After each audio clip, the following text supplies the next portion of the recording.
హైదరాబాద్ స్థానిక సంస్థల ఎమ్మెల్సీగా ఎంఐఎం అభ్యర్థి మీర్జా రియాజ్ ఉల్ హసీన్ గెలుపొందారు. బీజేపీ అభ్యర్థి గౌతమ్ రావుపై 38 ఓట్ల మెజార్టీతో ఎంఐఎం అభ్యర్థి గెలుపొందారు.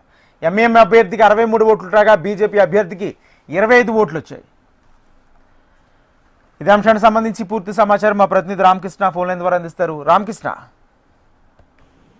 రాజేంద్ర అనుకున్నదే జరిగింది. ఏదైతే హైదరాబాద్ స్థానిక సంస్థల ఎమ్మెల్సీ ఎన్నికల్లో ఎంఐఎం అభ్యర్థి రియాజ్ బీజేపీ అభ్యర్థి పైన గెలుపొందడం జరిగింది. దీనికి సంబంధించి కూడా మొత్తం 112 ఓట్లలో కేవలం 88 ఓట్లు మాత్రం, అంటే బీఆర్ఎస్ ఈ పోలింగ్ లో పాల్గొనలేదు. దీంతో 88 ఓట్లకు సంబంధించి కూడా ఈ రోజు 8 గంటల సమయంలో కౌంటింగ్ ప్రక్రియ అయితే ప్రారంభం కావడం జరిగింది. ఈ కౌంటింగ్ ప్రక్రియకు సంబంధించి కూడా మొత్తం ఎంఐఎం సంబంధించి 49 ఓట్లు, అలాగే కాంగ్రెస్ సంబంధించిన 14 ఓట్లు కూడా అన్ని కలిపి కూడా 63 ఓట్లు రావడం జరిగింది. అలాగే బీజేపీకి సంబంధించి చూసుకుంటే మాత్రం బీజేపీకి సంబంధించిన 25 ఓట్లు వాళ్ళకున్న ఓట్ బ్యాంక్ ఏదైతుందో ఆ ఓట్ బ్యాంక్ సంబంధించి యథావిధిగా పడింది. వాళ్ళు మొదటి నుంచి కూడా క్రాస్ ఓటింగ్ జరుగుతుంది. ఖచ్చితంగా తాము గట్టి పోటీకి ఇస్తామని భావించినప్పటికీ కూడా ఎక్కడా కూడా క్రాస్ ఓటింగ్ జరగలేదు. మరోవైపు ఇటు బీఆర్ఎస్ పార్టిసిపేట్ చేస్తుంటే తాము గెలిచే వాళ్ళము అనేది మాత్రం బీజేపీ అభ్యర్థి వాదనగా ఉన్నప్పటికీ కూడా ఎమ్మెల్సీగా కూడా ఏదైతే ఎంఐఎంఐ గెలుపొందడం జరిగింది. దీనికి సంబంధించి మరి కాసేపట్లో MIM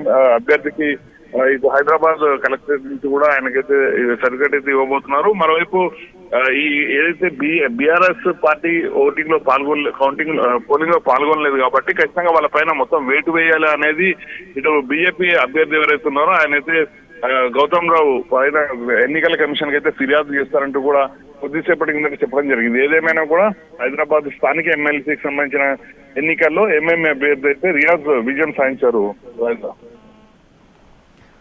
right, thank you RK.